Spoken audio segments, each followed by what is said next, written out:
Welcome back to the channel, everybody. Let's get after it.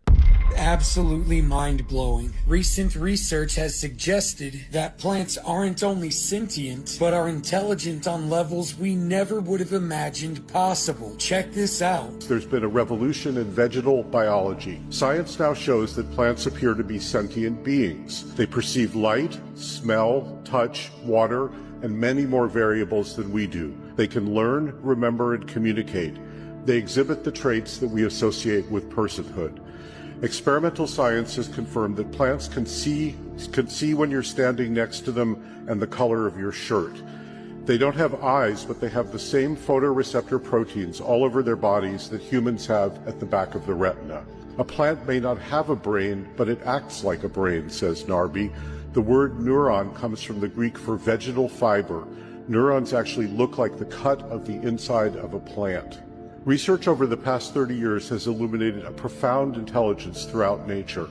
Dolphins and many other animals recognize themselves in a mirror, long a scientific measure of intelligence. Pigeons have better memory for paintings than do college students. But you gotta give it up for slime molds. In every single test, these single-celled, brainless, mucus-like blobs that can reach the size of a human hand perfectly solve mazes, another measure of intelligence. Well, what are the vegans going to eat now? I just thought this was fascinating that we can now determine what information a plant can extract from its environment. It wouldn't surprise me if we one day develop a software with the use of AI that allows us to communicate with plants, or at least to pick up the data that they're collecting. Watch this. What is climate change? I mean, I think the question that the young lady asked over here is very valid. Young people are highly intelligent, but I wonder whether they're being told, or which they're entitled to, all the facts in relation to this. When I asked Tanya Plibersek, was carbon dioxide the big issue in relation to climate change? And she said yes. I then said, well, that being the case, what percentage of the atmosphere is made up of carbon dioxide? This is not a trick question. What percentage of the Earth's air is carbon dioxide? Oh, I don't know. And I said, hang on, you don't know what percentage of the atmosphere is carbon dioxide, and yet you're prepared to address a problem, the detail of which you don't know. So when I then explained that the percentage of carbon dioxide in the atmosphere, Alice, is how much? To answer the question, Scott Morrison has said he believes in climate change and that he wants to do something about it. Alice, how much carbon dioxide is the problem? How much carbon dioxide is there in the atmosphere? I'm not a scientist. I don't know. Carbon dioxide is 0.04% of the atmosphere, and human beings are responsible for 3% of that 0.04%. And Australia's responsible for 1.3% of the 3% of the 0.04%. It's like saying there's a granule of sugar on the Harbour Bridge. Clean the bridge up, it's dirty. Demonising coal-fired power, driving everyone into renewable energy, which is not available, not reliable and not affordable, plonking us in electric cars. And this is exactly what I'm referring to when I say the great climate hoax. No one will ever convince me that the push for more global warming regulations isn't just a big cash grab for the elites. There is no problem. The planet goes through heating and cooling stages. Humans produce less carbon than the volcanoes spew out every year. There's no way to stop that. This is just an effort to put more rules and regulations on people and businesses and hold people to ridiculous standards that nobody can meet, so they can then turn around and fine those individuals or companies for not doing their part in saving the planet. I'm all for stopping pollution and being ecologically minded with your business practices, but this global warming stuff is getting out of hand. You know that Prince Charles is the main heir of Count Dracula? I know, I agree. That sounds insane. I bet you $1 million. Bring that up, Jamie. I bet Prince Charles, Count Dracula. Okay. Prince Charles is the heir of Count Dracula. Is that right? He moved in 5 years ago to Count Dracula's castle, and he lives with a group of homeless children in it. No, he does not. I swear to God. Prince Charles, Prince Harry's dad. Prince Charles, the heir of the throne of the dragon. Okay. It's a Transylvanian prince. According to this Google search from express.co.uk, Prince Charles has distant kinship to Vlad Tepes, the 15th century Wakalian ruler, whom the Irish novelist based his Dracula. Hold on. Prince Charles, like the one that we all know. Prince Charles. Yeah, he's related to Count Dracula. This is interesting to find out, but not surprising at all. We all know they interbreed in these royal families so they can keep their bloodline pure. I would imagine most of these royals are related to each other in some form or fashion. What I want to know is why he's supposedly living in that castle with a bunch of orphan children. If that doesn't start setting off your alarm bells, then nothing will. Hey, if you're enjoying this video and you like this type of content, I post a new one just like it every day, Monday through Friday. It'd be awesome if you'd hit that subscribe button and come back tomorrow to join me. Also, I just launched a new member section. There's a link to it in the description. Check it out. This is what happened in Rome, and tell me if you see them going on in America. At the fall of Rome, over half of Rome was living on doles, or government assistance. In other words, over half of Rome was on welfare. Number two, Rome began an open border policy. The Germanic tribes began pouring in, taking over the land, and what jobs there were, they took over all the jobs, and then they eventually bankrupted the Roman financial system. Number three, they built coliseums to distract people with sport. They didn't want you to see what they were doing. They didn't want you to see what was going on, so they built bigger and bigger and bigger arenas and coliseums. And do you know who was speaking out against it? The Christians. So do you know who they put right in the middle of the Colosseum? The Christians. Here's the last one. Widespread immorality, including the widespread acceptance of same-sex relationships. In fact, it became preferred. And the acceptance of all gods. All religions were accepted except one. Christianity. Could it be that America is on the same decline as the Roman Empire? Could it be that's why America is not in Bible prophecy? Or could it be that the rapture is going to take place and the Christians in America are going to be taken out of here, and when you take the church out of America, this nation will crumble? I sure don't like to dabble in predictions, but this seems to be hitting the nail on the head. I'm not a Christian myself, but I see the attack on Christianity happening in this country. The mainstream media praises the diversity of our communities while openly mocking the Christian faith and calling those who live in it bigots, racists, and homophobes. The only people who seem to have a moral leg to stand on are being attacked for having morals. I can certainly see the similarities between where we are now and the fall of Rome. It sure doesn't look like we're headed for prosperity with our current trajectory. Lloyd pointed out this really weird thing about humans. Humans have 46 chromosomes and all primates have 48. Every single primate has 48 chromosomes. It has to do with packages of DNA, basically. What they found within the human Homo sapiens sapien was that there was something within our DNA where parts of it had been like altered. Yeah, I'm like serious. And what they call those alterations and those things that scientists don't know, they call it junk DNA.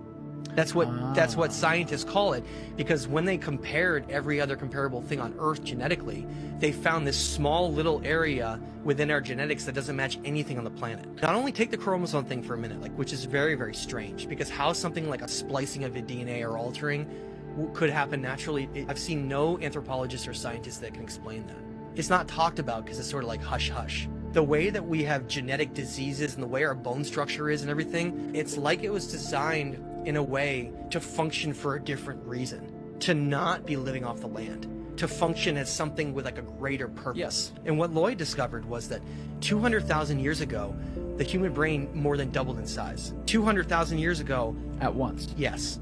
Out of nowhere. I would imagine that this is the remnants of the Anunnaki toying with our DNA to create us in our current form. It would also explain why we seem to be made for a greater purpose, because we share the DNA of a higher being. And the jump in brain size overnight would also be explained by their genetic tinkering. The evidence is right in our faces. If it wasn't the Anunnaki that created us in a lab, the evidence would suggest that at some point someone did something to give us a genetic boost. He was curious of why the Trudeau government is so obsessed with teaching sexuality to children and basically lying to these children and not even focusing on education. They're more concerned with handing out these sexualized pamphlets to children. One pamphlet says, "Can I still be a Muslim if I'm queer?" And we've seen some of the horrible books that are being put inside of Canadian schools as well with the imagery. If this was a heterosexual movement pushing pornography in the schools, it would never have gotten off the ground. But somehow this is allowable. They're so obsessed with teaching children children how to masturbate and how to view sexually explicit materials that they've forgotten what the purpose of education is. It's a tragedy foremost for the children in Canada who are being denied a proper and basic education. I have my own ideas on this, and because of the platform that we're on, I'll have to keep those opinions to myself. But I will say this, with all the reports that have been in the news in recent years about all the elites and the top-level politicians being on Epstein's client list and being tied to other lists that keep coming out, I think this is all by design to make predators look like victims who can't help themselves, while at the same time trying to make it socially acceptable for those predators to be able to discuss topics of depravity with children. This is no accident. It's all by design, and those who are for it need to be taken out of power. They did fake the moon landing. That's a fact, whether people realize it or not. Today, with 54-year better rocket designs and computer designs, the farthest that NASA can send a rocket with an astronaut into space is 1,000th the distance to the moon. That's why they're sending mannequins to orbit the moon that can't even land because they would die from the radiation. Most people don't know, which is above the Earth, starting at about 1,000 miles and extending about 30,000 miles, is a huge band of radiation that astronauts would have to go through to the moon and through again back. The technology for an astronaut to go through it to the moon and back and survive has yet to be invented. They had 1/8 of an inch of aluminum. Now, when you get a dental x-ray, they use 1/4 inch lead. And so that's for 1/24 of a second. They would be in that for an hour to an hour and a half going to the moon and an hour to an hour and a half coming back. This has always been my biggest hang-up with the moon landing, and I've heard the explanation that they avoided it by exiting at the poles where the radiation isn't as strong, but even at that point, it would be too strong to go through. At least everything I've seen says so. I'm convinced that we can't leave this planet because of the Van Allen radiation belt, and I don't think anything can enter our atmosphere because of it either. Y'all meet on TikTok, bro. No lie, bro. This on everything, bro. I drove for... Go watch that video. I've been saying this for the longest on this app. So, I'm gonna tell you what happened to my friend. So my buddy goes to meet this young lady on this app. And 2 weeks went by, she said, "Oh my gosh, I can't wait to see you, I wanna see you." And I said, "Hey man, take a couple of months, maybe see her in the fall or the winter, sometime like that, after you put some time in on the phone with her, FaceTime her, do more. Don't be so quick to go down there."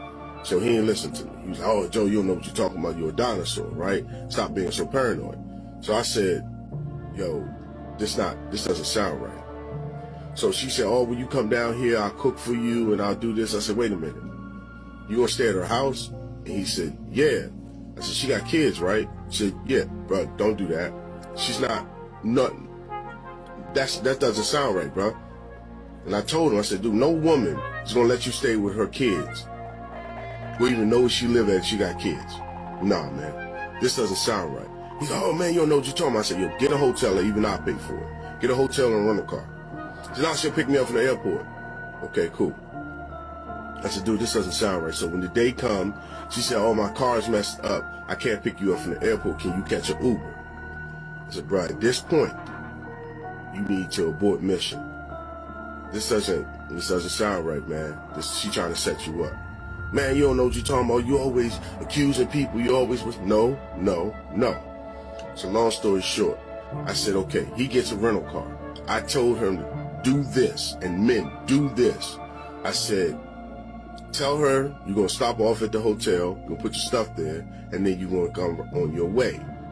What you're going to do is you're going to go, you're going to sit invisible to her. She can't see you. Just sit out there and see who comes in and out of the house, right? Then send her a text and say, hey, I'm on my way. He didn't.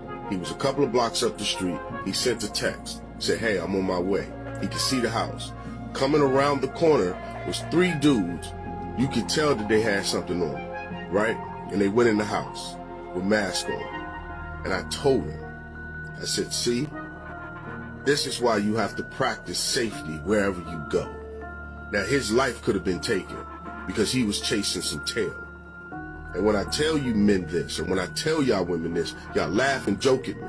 But this video right here can show you and tell you why you need to be safety. Stop playing with your daggone life. Or it may be the last time you play with it. That's a good friend there. That's the kind of friend we all need. It sounds like he just saved his buddy's life. At the very least, he saved him from being robbed. But who invites you to their house to rob you and then let you leave? Be careful who you meet on the internet. Hey, stop scrolling. I got the sauce. Check this video out. It's a little long, but it's worth it. Check this one out. Time in it. The government doesn't know this. Then there's something very wrong with our government. Of course they know it. Not only do they know it, the elite knows it, and the oil company knows that you can run your car and heat your house from water, but they don't want us to know about it. So I'm going to show you how that's possible. Pay attention. Now. What I have here is a plumbing tube.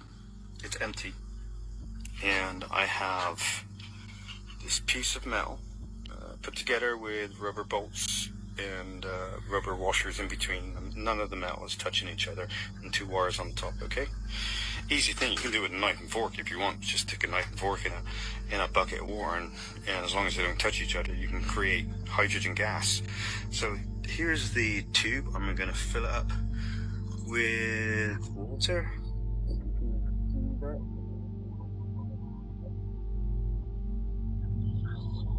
This is proof we've been lied to.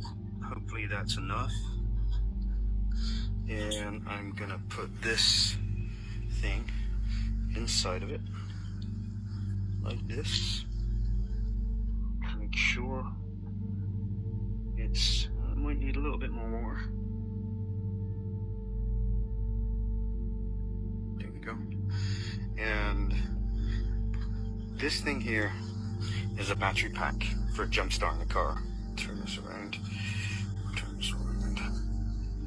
So it don't fall over. And I connect this one here and this one here. And now we have instant reaction of hydrogen and oxygen separating.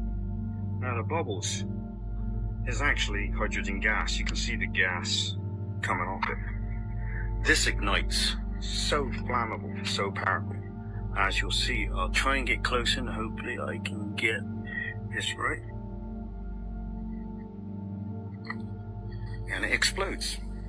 I'll do that right again for you to see, because it generates a lot of hydrogen gas, and this could be what could be fuel in your car. And it's very easy. It's made on demand. I don't know if you could see that on the video, but there's definitely a flame and an explosion, and you can see it's making it pretty quick. This is water, guys. So that's water. So we've been lied to pretty much our whole lives about pretty much everything. I feel like this idea of separating the hydrogen molecules from water and using it to fuel your car has been fairly well known even amongst the general public as far back as the 80s. Why has there been no legitimate attempts by any of these car manufacturers to build a hydrogen-based car? They're pushing for the electric stuff instead, and our energy grid can't handle that. So we clearly need to look in other directions. What's the holdup? I don't want to be like recycling's a scam, but recycling's a scam. Jacinta, tell me, what is the biggest scientific misconception that you'd love to correct? The thing, I hate it so much, is recycling. Everyone thinks that if you're gonna fix the world, you've got to recycle. You got to make sure you put your bottle in your recycling bin and then it goes away and then something magical happens and then you get a new bottle. It's wrong. It doesn't happen. 9% of all plastic has ever been recycled. Like, most of it gets incinerated or ends up in landfill, and we just keep creating more plastic instead of reusing the stuff we've got or recycling it or finding something else. Didn't we used to sell our recycling to somewhere and they recycled it? Now they're not, so we just throw it all away? Yeah, so it would go to China. Or like in other Asian countries. Basically, all of our stuff would come over, and then in the empty ships back, they'd put our plastic, right? And then it would get recycled overseas. But then China was like, no, we're not taking them anymore. So they stopped. And so suddenly the whole world was like, what do we do with our recycling? We've got all this recycling. What are we going to do with it? We haven't fixed it. You can reduce, reuse, And maybe recycle at last resort, because it might not even be recycling. This is 100% a problem that is just systemic. It's very big, and it's a very large problem to be able to fix. Terrifying. Yeah, scientific misconception. Recycling doesn't exist. Even the programs they guilt you into taking part in an effort to save the planet are all lies. I'm telling you, this global warming stuff is just another way for them to line their pockets. And take a video and look at whether or not there is an artificial artifact added to it or not. And in this case, we can definitively say, to a degree of scientific certainty, that this entity, this thing in the video, is there in the physical reality in which the Kenmore family is also there. This is so critical, because you can clearly see through the slots in the fence that there is a leg motion moving from the right to the left side of the screen. And clearly it is behind there. So this isn't just like a head floating in space. This is a head of that is somehow that does not have full opacity, that the opacity of the head of the shadow is only at about 33% opacity versus a normal shadow, which would be at 100% opacity, or an object in the screen, which is at 100%. And this isn't anything that you did.